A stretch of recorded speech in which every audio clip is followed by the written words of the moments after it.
തമിഴിലും മലയാളത്തിലുമായി I V Sasi നിറഞ്ഞു നിൽക്കുന്ന കാലം. അപ്പോഴാണ് എം ഡി ജോർജ് എന്ന നിർമ്മാതാവ് ഐ വി ശശിയെ തേടി അദ്ദേഹത്തിൻ്റെ കോഴിക്കോടുള്ള വസതിയിലേക്ക് വരുന്നത്. തനിക്ക് വേണ്ടി ഒരു സിനിമ സംവിധാനം ചെയ്തു തരണം എന്നാണ് ആവശ്യം. ഐ വി ശശി കൈമലർത്തി. അതല്ലാതെ അദ്ദേഹത്തിന് ഒരു മാർഗവും ഉണ്ടായിരുന്നില്ല. ഏതാണ്ട് 7ഓളം ചിത്രങ്ങൾ ആ സമയത്ത് ഐ വി ശശി കമ്മിറ്റ് ചെയ്തിട്ടുണ്ടായിരുന്നു. അപ്പോഴാണ് എം ഡി ജോർജ് ആ ബോംബ് പൊട്ടിച്ചത്. എം ഡി വാസുദേവൻ നായരാണ് തിരക്കഥ എഴുതുന്നത്. എം ഡി വാസുദേവൻ നായർ പറഞ്ഞിട്ടാണ് ഞാൻ താങ്കളെ കാണാൻ വന്നത്. ഐ വി ശശി ചെറുപ്പക്കാരനായ ഏറ്റവും മികച്ച സംവിധായകനാണെന്നും അദ്ദേഹത്തിൻ്റെ സംവിധാനത്തിൽ ഒരു ചിത്രം ചെയ്താൽ കൊള്ളാമെന്നും എം ഡി വാസുദേവൻ നായർ പറഞ്ഞു. ഐ വി ശശി ആകെ ത്രിൽഡായി. എം ഡിയെ പോലൊരു തിരക്കഥാകൃത്ത് തന്നെപ്പോലൊരു സംവിധായകനെ സജസ്റ്റ് ചെയ്യുക, അതും പ്രബലനായ ഒരു നിർമ്മാതാവിനോട്. പിന്നെ വാക്കൊന്നും മാറ്റിയില്ല. ഐ വി ശശി പറഞ്ഞു, ഞാൻ എൻ്റെ 7 ചിത്രങ്ങളും അഡ്ജസ്റ്റ് ചെയ്യാം. എം ഡി തിരക്കഥ എഴുതാൻ തയ്യാറാണെങ്കിൽ ഞാൻ സംവിധാനം ചെയ്യാൻ 100 വട്ടം തയ്യാർ. ഇതാ തിരക്കഥയുടെ രീതിശാസ്ത്രത്തിൻ്റെ പുതിയൊരു എപ്പിസോഡ് ആരംഭിക്കുകയാണ്. ഈ എപ്പിസോഡിൽ നമ്മൾ ചർച്ച ചെയ്യുന്നത് തൃഷ്ണ എന്ന ചിത്രത്തിൻ്റെ കഥയാണ്. എം ഡി വാസുദേവൻ നായർ തിരക്കഥ എഴുതി മമ്മൂട്ടി നായകനായ ഐ വി ശശിയുടെ തൃഷ്ണ, മലയാളത്തിലെ ക്ലാസിക് സിനിമകളിൽ ഒന്ന്. എല്ലാവർക്കും സ്വാഗതം.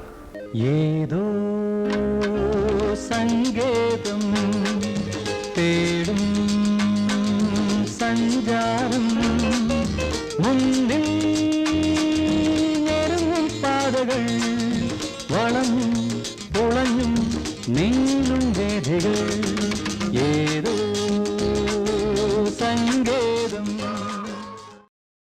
എം ഡി ജോർജ് ഐ വി ശശിയും കൊണ്ട് കോഴിക്കോട് എം ഡി വാസുദേവൻ നായർ താമസിക്കുന്ന ഹോട്ടലിലേക്ക് പോയി. എം ഡിയെ അതിനു മുമ്പ് ഐ വി ശശി കണ്ടിട്ടുണ്ടെങ്കിലും സ്നേഹാദരങ്ങളോടെ എം ഡിക്ക് മുമ്പിൽ ഐ വി ശശി കൈകൂപ്പി. അധികം ചിരിക്കാത്ത എം ഡി വാസുദേവൻ നായർ ചെറിയൊരു ചിരിയോടെ ഐ വി ശശിയെ അടുത്തിരിക്കാൻ കൈ കാണിച്ചു. ഐ വി ശശി അദ്ദേഹത്തിൻ്റെ സമീപത്തിരിക്കുകയാണ്. എന്തൊക്കെയോ കാര്യങ്ങളാണ് എം ഡി വാസുദേവൻ നായർ സംസാരിച്ചത്. അതിൽ രാഷ്ട്രീയമുണ്ടായിരുന്നു, പൊളിറ്റിക്സ് ഉണ്ടായിരുന്നു, ലോക കാര്യങ്ങളുണ്ടായിരുന്നു, അന്തർദേശീയ കാര്യങ്ങളുണ്ടായിരുന്നു, ആഗോള വിഷയങ്ങളുണ്ടായിരുന്നു. ഐ വി ശശി അദ്ദേഹത്തിന് കഴിയുന്ന രീതിയിലെല്ലാം മറുപടി പറഞ്ഞു.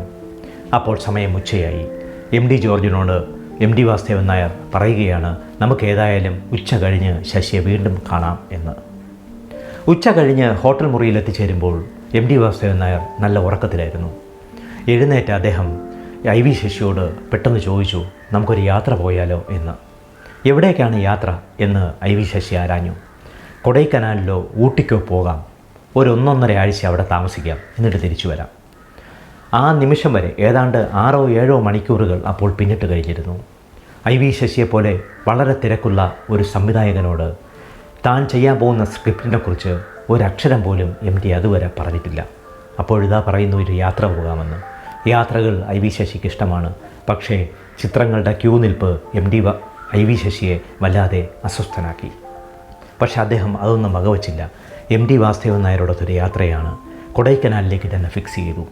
പ്രൊഡക്ഷൻ മാനേജർ യാത്രയ്ക്കുള്ള എല്ലാ കാര്യങ്ങളും ചെയ്തു. അന്ന് രാത്രി അവർ കോഴിക്കോട് നിന്നും കൊടൈക്കനാലിലേക്ക് പോവുകയാണ്. അവിടെ ഒരു കുന്നിൻ പുറത്തായിരുന്നു താമസം. പച്ചപ്പുള്ള ഒരു വലിയ ഭൂമി, തണുപ്പ്, കോടമഞ്ഞ്, അങ്ങനെ ഐശ്വര്യമായ അന്തരീക്ഷം. എം ഡി വാസുദേവൻ നായർക്ക് സ്ഥലം ഇഷ്ടമായി, പ്രത്യേകിച്ച് താമസ സ്ഥലവും. ഐ വി ശശിയും എം ഡി വാസുദേവൻ നായരും മുറിയിൽ വീണ്ടും വീണ്ടും സംസാരിച്ചു കൊണ്ടിരുന്നു. അതിരാവിലെ അവർ നടക്കാനിറങ്ങും. എം ഡി വാസുദേവൻ നായർ എന്തെല്ലാമോ കാര്യങ്ങൾ സംസാരിക്കും. ഐ വി ശശി അതിന് മറുപടി പറയും.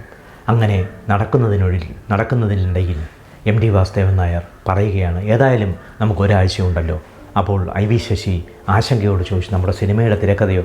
അതെല്ലാം ആയിക്കോളും, താങ്കൾ പരിഭ്രമിക്കേണ്ട എന്ന്. അങ്ങനെ നടക്കുന്നതിനിടയിൽ എം ഡി വാസുദേവൻ നായർ ഐ വി ശശിയോട് പറയുകയാണ്, ഏതായാലും ഇന്ന് രാത്രി നമുക്ക് കോഴിക്കോടേക്ക് തിരിച്ചു പോകാമെന്ന്. ഐ വി ശശി ആകെ അത്ഭുതപ്പെട്ടു പോയി.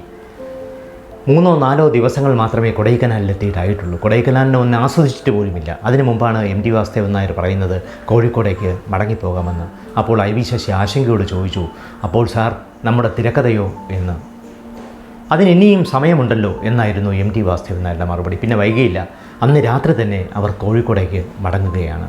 എം ഡിയുടെ വീട്ടിലേക്കും ഐ വി ശശി അദ്ദേഹത്തിൻ്റെ വീട്ടിലേക്കും പോയി. 2 ആഴ്ച കഴിഞ്ഞപ്പോൾ എം ഡി വാസുദേവൻ നായർ ഐ വി ശശിയെ ഫോണിൽ വിളിച്ചു, ഒന്ന് കാണണമെന്ന് പറഞ്ഞു. എം ഡിയുടെ കോഴിക്കോടുള്ള വീട്ടിൽ എത്തിയ ഐ വി ശശിയെ കാത്തിരുന്നത് ഒരു ഒന്നൊന്നാം തരം സ്ക്രിപ്റ്റാണ്. ആ തിരക്കഥയാണ് മലയാളത്തിലെ ഞാൻ നേരത്തെ പറഞ്ഞതുപോലെ ക്ലാസിക് സിനിമകളിലൊന്നായ തൃഷ്ണ, മമ്മൂട്ടി നായകനായ ചിത്രം. സ്ക്രിപ്റ്റിലൂടെ ഒന്ന് കണ്ടോടിക്കുമ്പോൾ ഐ വി ശശിക്ക് മനസ്സിലായി കൊടൈക്കനാലിൽ വെച്ച് ആ നടത്തത്തിനിടയിൽ MT വാസുദേവൻ നായർ എപ്പിസോഡുകളായി പറഞ്ഞ പല സംഭവങ്ങളും ആ തിരക്കഥയിൽ ഉൾപ്പെട്ടിട്ടുണ്ടെന്ന്. നിങ്ങൾ മനസ്സിലാക്കണം, ഒരു സംവിധായകനും തിരക്കഥാകൃത്തും തമ്മിൽ യാതൊരു ഡിസ്കഷനും നടക്കാതെ ഉണ്ടായ സിനിമയാണ് തൃഷ്ണ. സാധാരണഗതിയിൽ മാസങ്ങളോളം സംവിധായകനും തിരക്കഥാകൃത്തും ഡിസ്കസ് ചെയ്യും. ആ ഡിസ്കഷന് ശേഷമാണ് ഒരു സിനിമ ജനിക്കുന്നത്. എന്നാൽ ഇവിടെ ഒരു ഡിസ്കഷനുമില്ലാതെ ഒരു തിരക്കഥ ഉണ്ടായിരിക്കുന്നു, ഒരു ഏകപക്ഷീയ തിരക്കഥ. എഴുതുന്നത് MT വാസുദേവൻ നായർ. ഐ വി ശശിക്ക് മറുത്തൊരു അഭിപ്രായം ഉണ്ടായിരുന്നില്ല. അദ്ദേഹം അത് സർവാത്മന 2 കൈകൊണ്ട് സ്വീകരിച്ച് MTയെ തൊഴുതു. തൻ്റെ ആദ്യത്തെ സിനിമയാണ് MT വാസുദേവൻ നായരുമൊത്ത് ചെയ്യാൻ പോകുന്നത്. സംവിധായകൻ ഹരിഹരൻ ഐ വി ശശിയുടെ ഏറ്റവും അടുത്ത സുഹൃത്താണ്. അവർ അടുത്ത സുഹൃത്തുക്കളാകുന്നതിന് മുമ്പ് തന്നെ MT വാസുദേവൻ നായരുടെ തിരക്കഥയിൽ ഹരിഹരൻ ഒരു ചിത്രം സംവിധാനം ചെയ്തിട്ടുണ്ട്. താൻ MTയുടെ തിരക്കഥയിൽ ഒരു സിനിമ സംവിധാനം ചെയ്യാൻ പോവുകയാണെന്ന കാര്യം ഐ വി ശശി ഹരിഹരൻ്റെ മുമ്പിൽ അവതരിപ്പിക്കുമ്പോൾ ഹരിഹരൻ ചിരിച്ചുകൊണ്ട് ഐ വി ശശിയോട് പറയുകയാണ്, നിൻ്റെ സ്ഥിരം സ്വഭാവമൊന്നും എടുക്കരുത്. അടങ്ങി ഒതുങ്ങി ഇരുന്നാൽ അദ്ദേഹം നല്ലൊരു സ്ക്രിപ്റ്റ് എഴുതരും, ഇല്ലെങ്കിൽ അദ്ദേഹം നിന്നോട് വല്ലാതെ പിണങ്ങി മാറി നിൽക്കും എന്ന്. ഐ വി ശശിയുടെ മനസ്സിൽ അപ്പോൾ ഒരു പ്രകമ്പനമാണ് ഉണ്ടായത്. അത് സത്യം പറഞ്ഞാൽ ഐ വി ശശിക്ക് ഒരു ചൂണ്ടുപലകയായിരുന്നു. MTയുടെ സ്ക്രിപ്റ്റിന് മുമ്പിൽ MTക്ക് മുമ്പിൽ അധികം സംസാരിക്കാതിരിക്കുക. ഐ വി ശശിക്ക് ഒരു ശീലമുണ്ടായിരുന്നു അതിനു മുമ്പ്. തിരക്കഥാകൃത്തുക്കളെന്നല്ല, നടന്മാരെന്നല്ല, ആരും തൻ്റെ കയ്യിലൂടെ മാത്രം കടന്നു പോകണമെന്ന വാശിക്കാരനായിരുന്നു ഐ വി ശശി. തൻ്റെ നിലപാടുകൾ എഴുത്തുകാരനും കലാസംവിധായകനും തൊട്ട് ക്യാമറാമാനും വരെ അടിച്ചേൽപ്പിക്കുന്ന ഒരു ശീലവും അദ്ദേഹത്തിനുണ്ടായിരുന്നു. കാരണം സിനിമയിലെ ഏറ്റവും പ്രധാനി സംവിധായകനാണെന്ന് ഐ വി ശശി വിശ്വസിച്ചു. ആ വിശ്വാസം വരെ തന്നെയാണ് അദ്ദേഹം മരിക്കും വരെയും കാത്തു സൂക്ഷിച്ചിരുന്നത്. ഹരിഹരൻ്റെ വാക്കുകൾ ഐ വി ശശി അതേപടി വിശ്വസിച്ചു. എന്നാൽ ഐ വി ശശിയുടെ അനുഭവം മറിച്ചായിരുന്നു. MT വാസുദേവൻ നായർ ഒരുപാട് സംസാരിക്കുന്ന ഒരു എഴുത്തുകാരനായാണ്, ഒരു തിരക്കഥാകൃത്തായാണ് ഐ വി ശശിക്ക് ഫീൽ ചെയ്തത്. അദ്ദേഹം വായിച്ച പുസ്തകങ്ങളെക്കുറിച്ചും കണ്ട അനുഭവങ്ങളെക്കുറിച്ചും കണ്ട സിനിമകളെക്കുറിച്ചും എല്ലാം ഒരുപാട് സംസാരിക്കും. ചിലരോട് മാത്രമാണ് MT വാസുദേവൻ നായർ ഇത്തരത്തിൽ മനസ്സ് തുറക്കാറുള്ളത്. ഐ വി ശശി അദ്ദേഹത്തിന് അത്രയേറെ ഇഷ്ടമായിരുന്നു എന്നതായിരുന്നു കാരണം. ധനാട്യനായ ദാസ് എന്ന കഥാപാത്രമാണ് ഈ ചിത്രത്തിലെ നായകൻ. അയാൾ സ്വപ്ന എന്നു പേരുള്ള ഒരു അഭിസാരികയുമായി കൊടൈക്കനാലിലെ ദാസിൻ്റെ ബംഗ്ലാവിലെത്തിച്ചേരുകയാണ്. അവിടെ നടക്കുന്ന സംഭവബഹുലമായ കഥയാണ് ഈ ചിത്രത്തിൻ്റെ ഇതിവൃത്തം. ചിത്രത്തിലെ നായകനായി അഭിനയിക്കാൻ ഒരു പുതുമുഖ നടനെ ഐ വി ശശി ആഗ്രഹിച്ചു.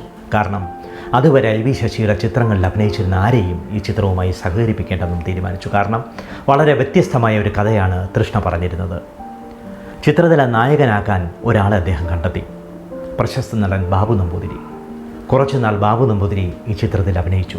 പക്ഷേ ഐ വി ശശിക്കും MTക്കും ബാബു നമ്പൂതിരിയെ അത്രയൊന്നും ഇഷ്ടപ്പെട്ടില്ല. ദാസ് എന്ന കഥാപാത്രത്തിൻ്റെ ആഴത്തിലിറങ്ങാൻ ബാബു നമ്പൂതിരിക്ക് നിർഭാഗ്യവശാൽ കഴിയുന്നില്ല. അങ്ങനെ ബാബു നമ്പൂതിരിയെ ചിത്രത്തിൽ നിന്ന് ഒഴിവാക്കാൻ തീരുമാനിക്കുന്നു. വളരെ നിർഭാഗ്യകരമായ ഒരു സംഭവമാണെങ്കിലും ദാസ് എന്ന കഥാപാത്രത്തിൻ്റെ ഇൻറ്റൻസിറ്റി ബാബു നമ്പൂതിരിക്ക് എന്തുകൊണ്ടോ സ്വീകരിക്കാൻ കഴിയുന്നില്ല. അങ്ങനെ ബാബു നമ്പൂതിരിയെ മാറ്റാൻ തീരുമാനിച്ച ഐ വി ശശി രതീഷ് എന്ന നടനെ ഫോണിൽ വിളിക്കുന്നു. രതീഷ് ആകട്ടെ ആകെ തിരക്കിലും. ഒരു ദിവസം 2 പടത്തിലാണ് രതീഷ് ആ സമയത്ത് അഭിനയിച്ചുകൊണ്ടിരിക്കുന്നത്. രതീഷ് ഐ വി ശശിയോട് പറഞ്ഞു, ഞാൻ ദിവസം അഭിനയിക്കുന്നത് 2 പടത്തിലാണ്. ഞാൻ ആ 2 പടത്തിൽ നിന്ന് മാറി താങ്കളുടെ ചിത്രത്തിലേക്ക് വന്നാൽ സാറിനെ ആയിരിക്കും എല്ലാവരും കുറ്റം പറയുക. എന്തായാലും കുറ്റം കേൾക്കാൻ തയ്യാറാണെങ്കിൽ ഞാൻ വരാൻ തയ്യാറാണ് എന്ന് രതീഷ് പറയുകയാണ്. ഐ വി ശശി അതിന് തയ്യാറായില്ല. കാരണം 2 ചിത്രം എന്ന് പറഞ്ഞാൽ 2 സംവിധായകരാണ്. അവരെ 2 പേരെയും പ്രതിസന്ധിയിലാക്കിയിട്ട് രതീഷിനെ തൻ്റെ ചിത്രത്തിലേക്ക് വിളിച്ചു വരുത്താൻ അദ്ദേഹം തയ്യാറായില്ല. അപ്പോൾ പിന്നെ പകരെ ആരെ ആലോചിക്കും? അപ്പോൾ രതീഷാണ് പറഞ്ഞത്, എൻ്റെ ഒരു കൂട്ടുകാരൻ പയ്യനുണ്ട്, മമ്മൂട്ടി എന്നാണ് പേര്, അയാളെ നമുക്ക് അഭിനയിപ്പിച്ചാലോ എന്ന്. രതീഷിനോടൊപ്പം മമ്മൂട്ടി ഒരിക്കൽ ഐ വി ശശിയെ കണ്ടിട്ടുണ്ട്. പക്ഷേ ഐ വി ശശിക്ക് തീരെ ഓർമ്മ കിട്ടുന്നില്ല മമ്മൂട്ടി എവിടെ വെച്ചാണ് കണ്ടതെന്ന്. എങ്കിൽ താങ്കളെ കാണാൻ, ശശി സാറിനെ കാണാൻ മമ്മൂട്ടിയോട് ആവശ്യപ്പെടാം എന്ന് രതീഷ് പറഞ്ഞു. തന്നെക്കാൾ നന്നായി അഭിനയിക്കുന്ന നടനാണ് മമ്മൂട്ടി എന്നായിരുന്നു രതീഷിൻ്റെ സർട്ടിഫിക്കറ്റ്. ഐ വി ശശിക്ക് സമാധാനമായി. രതീഷിനെക്കാളും നന്നായി അഭിനയിക്കുന്ന നടൻ എന്ന് രതീഷ് പറയുമ്പോൾ അയാൾക്ക് വല്ലാത്തൊരു ക്വാളിറ്റി ഉണ്ടെന്ന് ഐ വി ശശി കരുതി. പിന്നെ വൈകിയില്ല. അന്ന് രാത്രി പടയോട്ടത്തിൻ്റെ സെറ്റിലായിരുന്നു മമ്മൂട്ടി. അപ്പോൾ ഒറ്റപ്പാലത്തായിരുന്നു ഷൂട്ടിംഗ്. പടയോട്ടത്തിൻ്റെ സെറ്റിൽ നിന്ന് അന്ന് രാത്രി ഒരു കാറെടുത്ത് മമ്മൂട്ടി കൊടൈക്കനാലിൽ എത്തിച്ചേരുകയാണ്. ഐ വി ശശിയെ കാണുന്നു, MT വാസുദേവൻ നായരെ കാണുന്നു. MT വാസുദേവൻ നായരെ അതിനു മുമ്പ് തന്നെ മമ്മൂട്ടിക്കറിയാം. MTക്ക് സന്തോഷമായി. വലിയ ബന്ധമൊന്നുമില്ലെങ്കിലും മമ്മൂട്ടിയെ അദ്ദേഹത്തിന് അറിയാമല്ലോ. മേക്കപ്പ് മാൻ എം ഒ ദേവസ്യ ഐ വി ശശിയുടെ മുറിയിലെത്തി പറഞ്ഞു ശശിസാറിനെ കാണാൻ ഒരാൾ വന്നിട്ടുണ്ടെന്ന്. അയാളോട് കുളിച്ച് ഫ്രഷായി നിൽക്കാൻ ശശിസാർ ആവശ്യപ്പെട്ടു. അതനുസരിച്ച് എം ഒ ദേവസ്യ മമ്മൂട്ടിക്ക് ആ സെറ്റിൽ തന്നെ ഒരു മുറി നൽകി. മമ്മൂട്ടി കുളിച്ച് ഫ്രഷായി വരുമ്പോൾ ഐ വി ശശി ലൊക്കേഷനിലെത്തിക്കഴിഞ്ഞിരുന്നു. മമ്മൂട്ടിക്ക് അപ്പോൾ മീശയില്ലായിരുന്നു. വലിയ പ്രതിസന്ധിയിലായിപ്പോയി ഐ വി ശശി എന്ന സംവിധായകൻ. കാരണം തൃഷ്ണയിലെ നായകന് നല്ല കടുകട്ടിയായ ഒരു മീശയുണ്ട്. എം ഒ ദേവസ്യ ശശിസാറിനോട് പറഞ്ഞു, അതിൽ വിഷമിക്കാനൊന്നുമില്ല, ഞാനൊരു മീശ അറേഞ്ച് ചെയ്യാമെന്ന്. തീരെ എലിമ്പിച്ച ഒരു മീശയുമായി എം ഒ ദേവസ്യ വന്ന് മമ്മൂട്ടിക്ക് ആ മീശ വെച്ചു കൊടുക്കുകയാണ്. ശശിസാറിന് ഒട്ടും ഇഷ്ടപ്പെട്ടില്ല. എം ഒ ദേവസ്യെ കുറേ ചീത്ത പറഞ്ഞു. ഇങ്ങനെയാണോ മീശ ഉണ്ടാക്കുന്നതെന്ന് പറഞ്ഞു.